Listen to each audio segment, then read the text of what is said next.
The date is October 25, 1415. In a small, rain-soaked field in northern France, an exhausted and outnumbered English army faces what seems to be their final moments. Opposing them stands a vast, well-equipped French force, ready to crush the invaders and claim victory.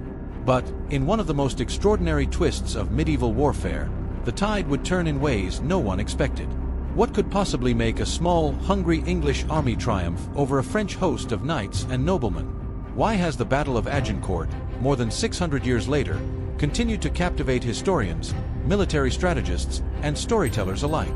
And what deadly advantage did the English have that would forever change the course of warfare? Stay with us as we dive into the gripping tale of the Battle of Agincourt, a story of bravery, leadership, and the power of strategy over sheer numbers. The lead up to Agincourt. The seeds of Agincourt were planted long before the battle itself. The backdrop: a century-long struggle between two great European powers, England and France, in what we now know as the 100 Years' War. It was a war about land, about power, and, perhaps most of all, about the right to rule. King Henry V of England, a young and ambitious monarch, was determined to assert his claim to the French crown, a claim that had simmered since the reign of his great-grandfather, Edward III. In 1415, after negotiations with the French collapsed, Henry launched an audacious invasion of France. His opening move was the siege of Harfleur, a critical port city on the French coast. But what should have been a swift and decisive victory turned into a costly and draining affair. Disease ravaged Henry's army, reducing its numbers and sapping its strength.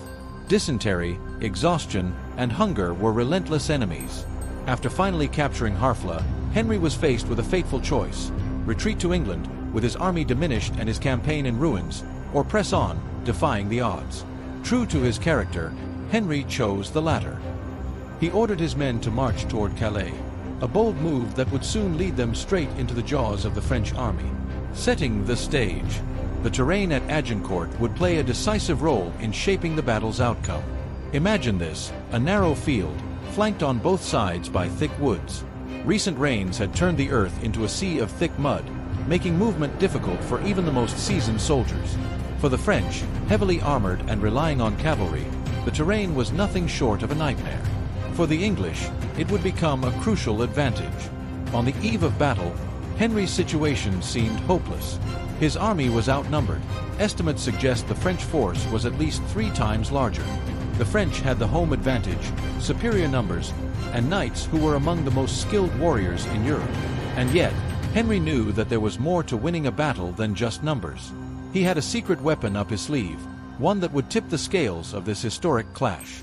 The weapon that changed everything. The English longbow, a weapon that would become the deciding factor at Agincourt. This wasn't just any ordinary bow. It was a weapon that could pierce armor, shoot long distances, and rain death on the enemy before they could even engage in close combat. The longbow had already been instrumental in earlier English victories, like those at the battles of Crécy and Poitiers. But at Agincourt, its impact would be legendary. Nearly 80% of Henry's army was made up of longbowmen, mostly English and Welsh archers who had mastered this deadly art. These men, positioned behind a defensive line of sharpened wooden stakes, would unleash volley after volley of arrows upon the advancing French. But the longbow wasn't just a weapon. It was a symbol of the new kind of warfare that was emerging. Warfare where strategy and innovation could overcome even the greatest of odds.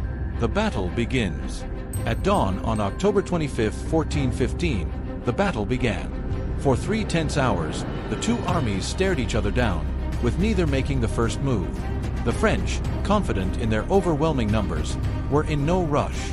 They believed that the English, outnumbered, sick, and starving, would either retreat or fall easily. But Henry had no intention of retreating. He had chosen his ground well, and as the French began to advance, he ordered his men to strike. The first wave of arrows flew from the English lines, and the French cavalry charged straight into it. But the wet, muddy ground slowed them down, and the sharpened stakes the English had planted stopped them in their tracks. Horses fell, knights were thrown, and chaos began to spread through the French ranks. The French plan, which had seemed so unstoppable, was crumbling before their eyes. The turning point. As the French cavalry faltered, the real turning point came when the French infantry, thousands of heavily armed men-at-arms, attempted to press forward, but the muddy ground and their sheer numbers worked against them. They were slow, clumsy, and disorganized. The French knights, suffocated by their heavy armor and the weight of the mud, struggled to even lift their weapons. Meanwhile, the English longbowmen continued to rain arrows down upon them, their lightly armored bodies allowing them to move more swiftly across the battlefield. And when the longbowmen ran out of arrows, they didn't retreat. They charged. It was a brutal hand-to-hand fight, archers versus knights. But the French, despite their numbers, were no match for the swift and determined English.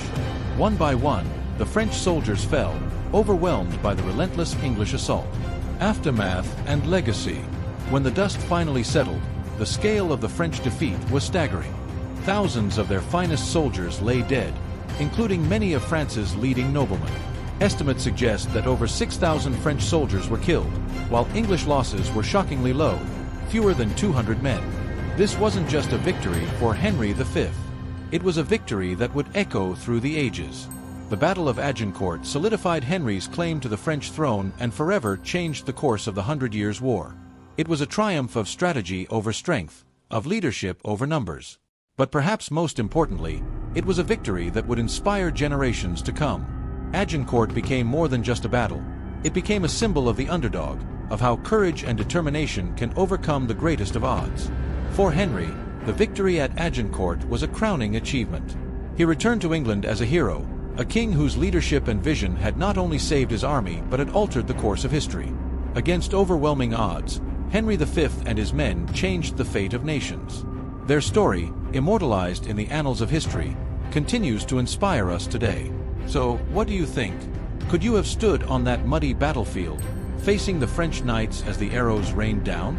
Let us know in the comments below, and don't forget to like and subscribe for more deep dives into history's greatest moments.